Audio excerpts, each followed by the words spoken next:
Tony here for part 4. Alright, time for personal project and the game. Right, let's look at my personal project first. So, savable system. Right, so as per your request, I haven't changed it too much after sprint 8. So, but I did I did update my UML diagram. So, let's look at that. So, got the savable manager here with all its bits and bobs.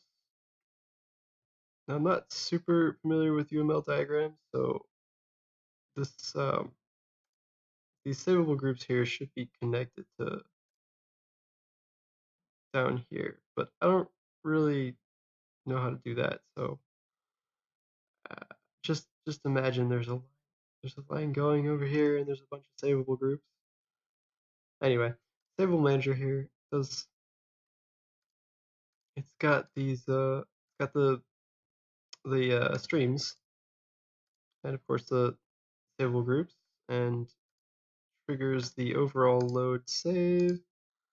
Does some has some other methods here for saving, loading, registering.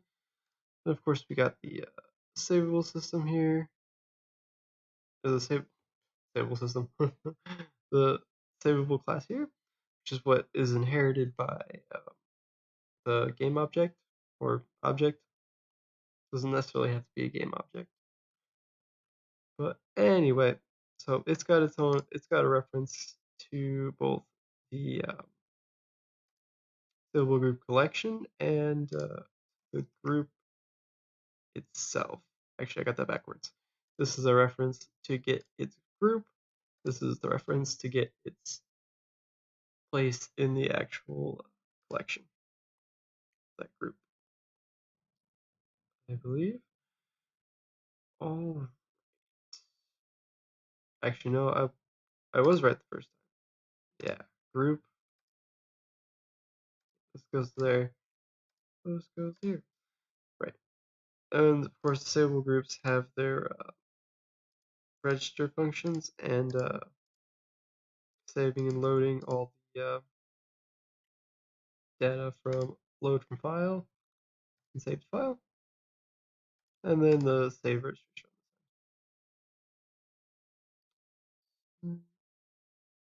So the savable has an attorney here.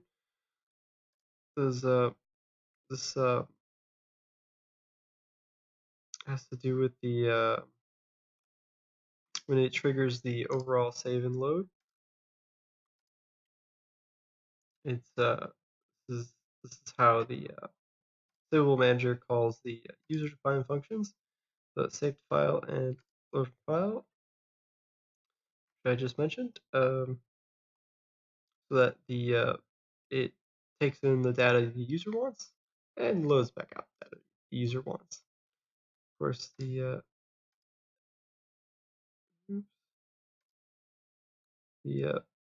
savable manager has its own attorney. It doesn't really show on here for some reason. But yeah, the savable manager has its attorney for registering and deregistering purposes, as well as terminate for the game object, for the overall game manager, the Atom class. Right. These are the save and registration commands that save will have. And yeah, that's the system in a nutshell. It's not super not a lot of classes. It's not super duper complicated, but it is certain bits of it were rather difficult to do and took some researching. So let's just take a look at some of the code for savable system. To refresh your memory. So actually, we'll start with savable. Where it all begins, where it all ends. So Actually, not as much in the CVV file because of the templates. So this is the function. This is the function. This is the class you attach to your object you want to save, and it has its registration and deregistration function here. It's templatized so that when it registers, it will put it in the. It'll automatically register it to the right group based on class. Then we have the save data and load data. These functions will serialize individual pieces of data. It's also templatized, so you can save whatever types of data you want. I, for instance, am just, for the most part, saving vectors. Also saving, behind the scenes, I'm saving some ints and strings. So it can take pretty much any kind. The only limitation is that it won't explore. It won't, like, if there's a pointer. If you're giving it a class that has pointers in it, it's obviously going to copy the entire class, including the pointers, and not explore the pointers. The user would have to write their own function to if their classes are nested like that. Generally, this is more meant for specific or for more basic pieces of data. But you can technically serialize and deserialize entire classes if you want to, but it will be less efficient. Of course, that's on the user, so it is what it is. All right, got our these are the references I was talking about earlier, and the user-defined functions. Which, if I pull up, let's just pull up player type for an example. Here we go. Right, so this is a pretty good example. We've got our saved file. So using the saved data, we can save the these two vectors, which represent its position and rotation. Actually, technically, this is a matrix. So saves its position in 3D space and its rotation matrix. Right.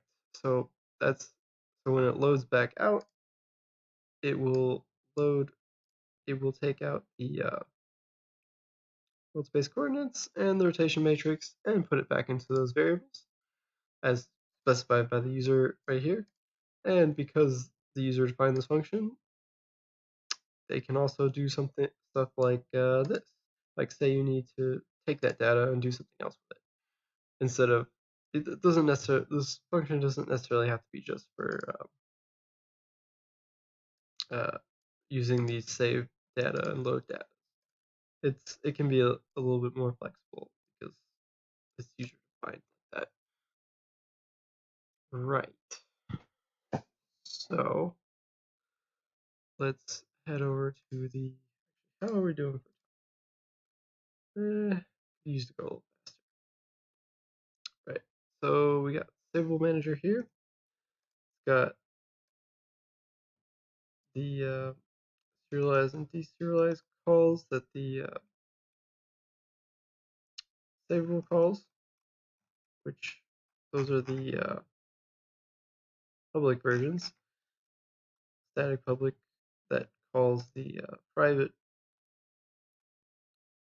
functions. We are serialize and deserialize here. We do have two deserialized because the input output gets a little bit wonky in some cases, so it's a little easier to specify a specific size for some of the internal stuff, such as pulling out a name of a class or the size of a string or something.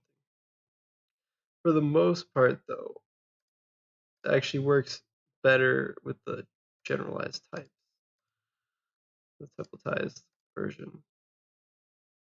This was more for the whatchamacallit, the doing the stuff to um, do the headers. The headers. That's what I was looking for. Anyway, and can't talk today. Of course, it is a singleton.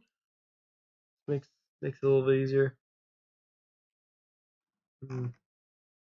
Also, it allows it to exist outside the scene itself, which can be useful for loading in between scenes or reloading a scene specifically.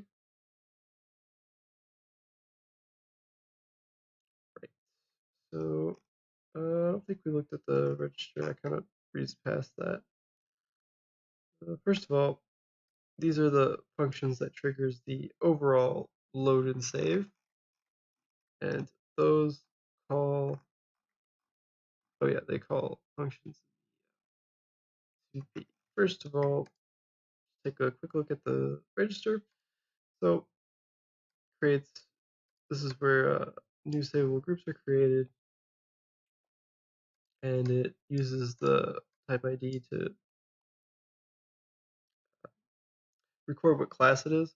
Because if I assign like an ID number, it would not like not necessary, especially like if you close it and pull it back up again, it would not it may not necessarily be in the same order. The classes that register, or at least I think they're not. As far as I know, it's not guaranteed that they're in the same order. So I wanted to find a different way. Therefore, I found this way to take the class name because the class name won't change, and if it does, it will then change the template name in between, or it will then it should be fine unless they're trying to unless they edited it in between and then tried to reload an older save with an older version, which would not make any sense, but that would then be on the user. So right, let's save game, load game. So these are the real meat of the savable manager and my system in general. A lot of perfecting, and I still don't think it's perfect, to be honest. So here we've got the writing in, which is not it was not as difficult. So what I do here is for each group, I write in these two lines. We'll write in the name. Got to have a number for the length of the string. That's what the first part is. Then of course it'll call the user define function, which will then call serialize on all those. So not too bad or complicated, but the real challenge is loading it out again. Right. So then similar idea, but we're taking out the name. We have to find it in the savable groups list, which because even if you like um, since the groups are determined once you load up the game, these should be the same again. The groups are organized by the name of the class given by the type ID, and that should allow for the system to exist outside of the need to have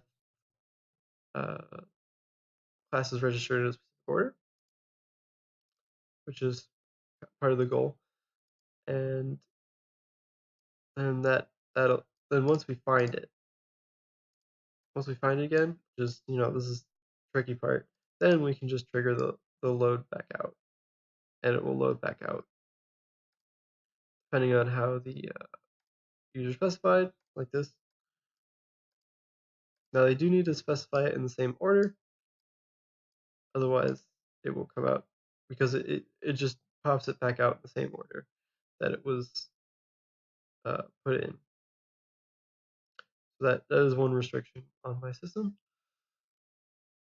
Right. I showed the stable group. Right. So not too complicated here compared to the collision version or the collision collection group. But it does trigger the save all and the load all, which is pretty important in all the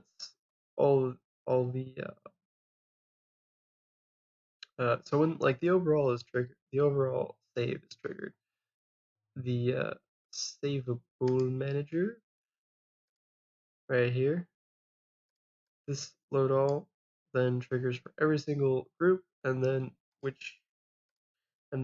that's what calls this, which loops through and starts the saving and loading for each registered or not collidable, savable. Right. So yes. All right. Now I should be able to demo my system while demoing the game, assuming I've set everything up correctly. All right. Let's give it a go. Right. So I know it's not the demo you wanted, but it exists. Right. So if I kill it. So I'm gonna save right here and see them follow me. I load back up and we're all back here. Fancy meeting you guys again. Right. Pew, pew, pew. Now if I kill these chappies, we can go on to the second level. Right.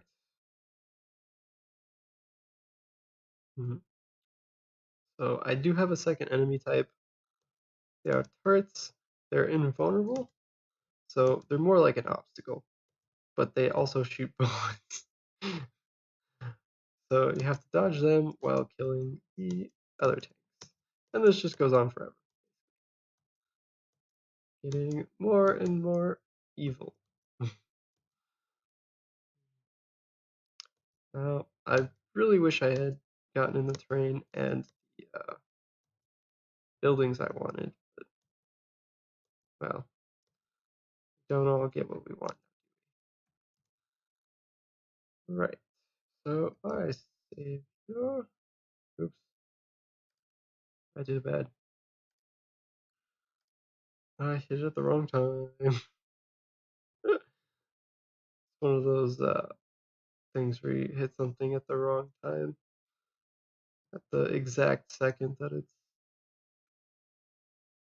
um, registering or something. Not registering, but anyway, I can teleport around with my savings ability. Oop.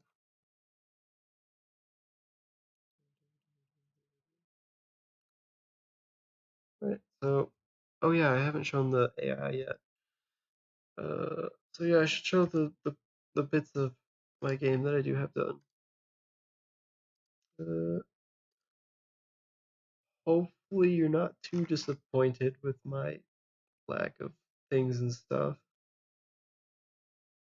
I tried to do my best, but it wasn't good enough. Right. So I have factories for. I forgot to show to talk about leaks. Oh well, I'll start it back up in a second. So I don't forget. Or at least hopefully don't forget. Right. So let's talk about the game bits.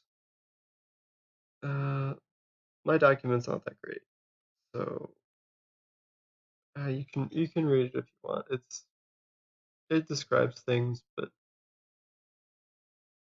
I don't know. I honestly wasn't really sure what you were expecting, even though I should have known. Uh, anyway, uh, mistakes were made and exist. So I've got a recycling factory for bullets here, in case you wanted to know. You know, nothing too like amazing or fancy, but it does recycle everything. Show that it works as we would expect. Well, actually, I guess technically the leaks would show if there were those live bullets. I even added in the. Took me a little bit to catch that live bullet bug, or not bug, issue. The bullets pretty much just propelled collidable objects, although they do have a timer so that they eventually sort themselves out instead of existing forever. The planes aren't really anything to write home about. They should be terrain, but they're not. Oh yeah, I've got. Good look at the God Cam. I'm actually pretty happy with this. It I showed it a little bit and when we're looking at terrain, but the keys are really cool. I settled on like just changing the key scheme really helps. I settled on like I, K, J, and L being like the look around, and then arrow keys like actually moving in the four directions, and R and F were zooming in and out. I like this control scheme quite a bit. I recommend it. And you know, it does camera things, inputable. Yeah. Anyway, see here. Ah, yes, the thing that we really want to look at. I mean, player manager, nothing to write home about. We'll look at. I didn't implement the house, or it didn't work. There were some problems with the texture, I think, but I had it set up to do some things. I wanted to set up some rows of houses that were collidable, but I made some mistakes with the texture apparently. I don't think I formatted it correctly. Anyway, I mean, my player has a lot of stuff in it, but nothing that you might want to actually see really. Basically, you know, it's a couple different objects and it's got its graphic object for the hull and the turret and the treads, but that's just because they were a separate model. They don't. They're actually pretty much. They just get passed along the same stuff as the hull for the most part. Got all the math, the matrices, set them up, key registration and whatnot. Uh, yeah, I cleaned it up. I did cleaning. Oh yeah, here's the follow cam. This was actually pretty interesting to work out. It took some time though. Not gonna lie. Not super familiar with the camera math.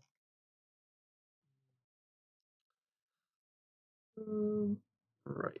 So this math here is what I was using on the terrain demo last video to use the normals. I just comment that out because there's no terrain, give an error because it'd be null pointer. Anyway, there's yeah, math for that, renders, all the movement stuff. So yeah, it's the key. It's got a reload time. Yeah, okay. That's plenty of that. Oh, I'm going over. I should stop rambling on about stuff that you probably don't even want to see. I already talked about the bullets a little bit. About the bullets. So let's look at the different enemies and their states system. Right. So they are pretty similar, but the states were changed up a bit. But mostly in like what in feedback it was coming back with. Technically the same states, just they interact a little differently.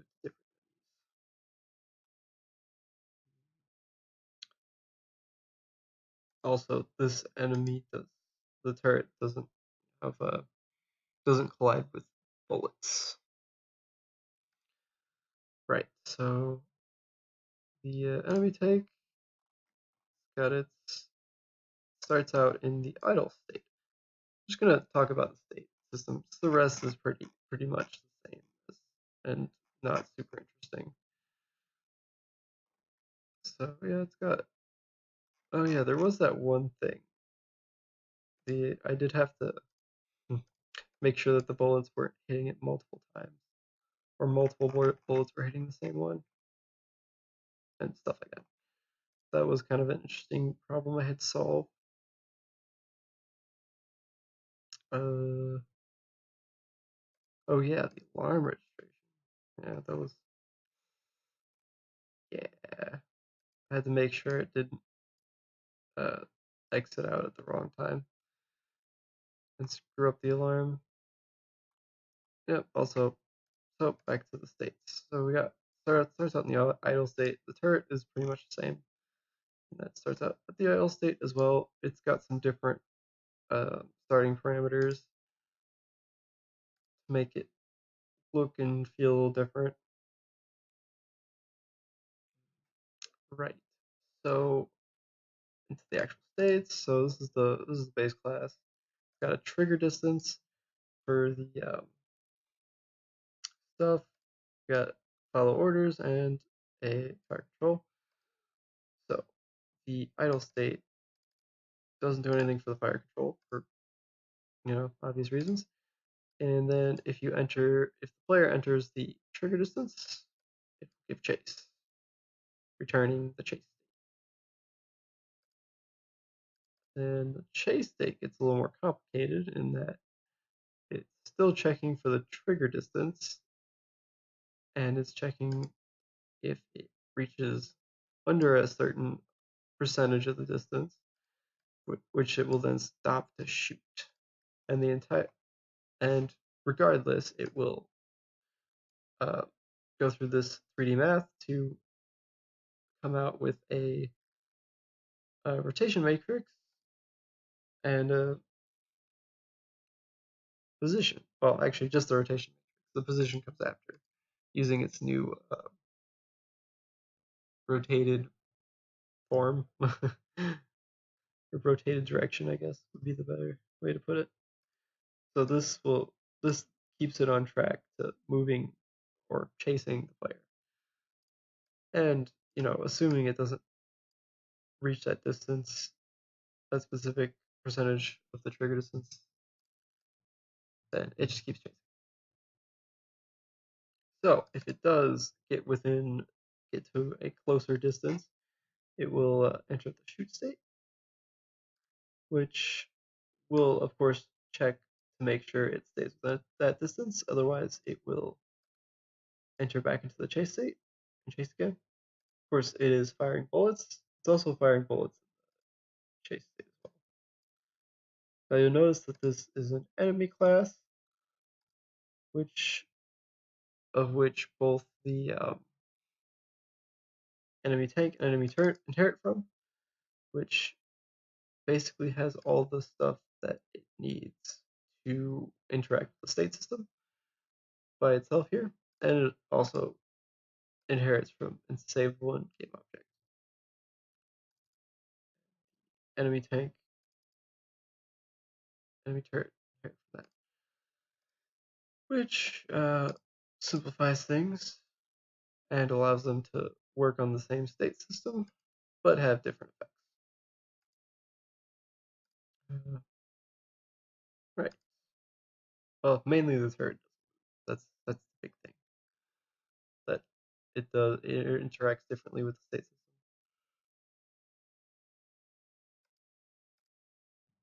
Right. So yeah, that's pretty much it. I'll ooh, this is a long video. Man, I take too long. Right. Let's quickly run through. So some of the leaks I'm gonna have to explain. There are a few unsolved leaks. I think it's the big thing with the leaks is that I'm not really sure where some of them are coming from. Like I've had them since the start of the quarter, and I just I've tried several times to figure out where they're coming from, but it's kind of oh, you'll see. Right. So there are some more leaks because of or more uh, things that are showing up as leaks because of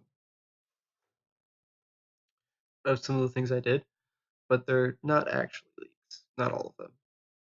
So the short and a few others are specifically from the XML,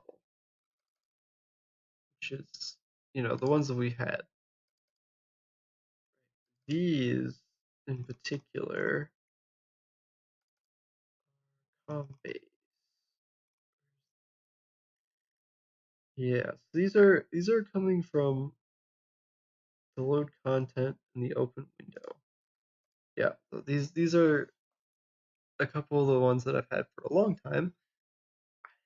They seem to be coming from the graphics side of the engine, because it's coming from the engine run, then the engine preload content, and then the open window. So I'm kind of hoping that it's something that gets cleaned up after the return.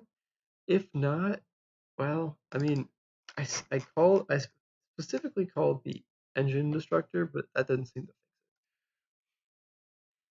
it. So I've been at a loss for what to do for it, and no one seemed to know what it was, and I seem to be the only one with this problem. So, assumedly, I did something stupid that's showing up weirdly, I guess. I don't know. So this I think is from the XML. Oh no, this is from the same thing, right? Yep. I don't really want to go through all of these, as this one is from the XML, the stream. Now, a couple of these are from my streams from the savable, I believe. So, and then there's these void pointers, which are kind of weird. This first one in particular is coming from the what should we call it? The type ID. So I think this one, I'm like pretty positive this one comes up. That some of these void pointers are getting cleaned up after the return statement because they're part of the type ID system or runtime library, I believe is what it's called. And then some of these are also some more of the COM based ones that are have to do with DirectX or not DirectX, OpenGL, and I'm not sure where they're coming from. All signs point to the window and the engine, but I don't think it's coming from the engine because um, by engine I mean the the class that our engine class inherits from, that I think Keenan wrote, which means that it's probably not coming from there. So there's a few leaks that are coming from the ether, apparently. I don't know. Maybe they're getting cleaned up after the return, but I haven't found anything that suggests that. So I don't know. Make what you will of it. All right. Well, you stuck it out this far. Thanks. uh, well, I guess have a good summer, regardless of what happens. Maybe I'll see you next year at this rate. I'm well. I will definitely see you tomorrow. That's for sure. Or not tomorrow, Tuesday. Well, technically it's tomorrow at this point. Mm, well, that's all I got.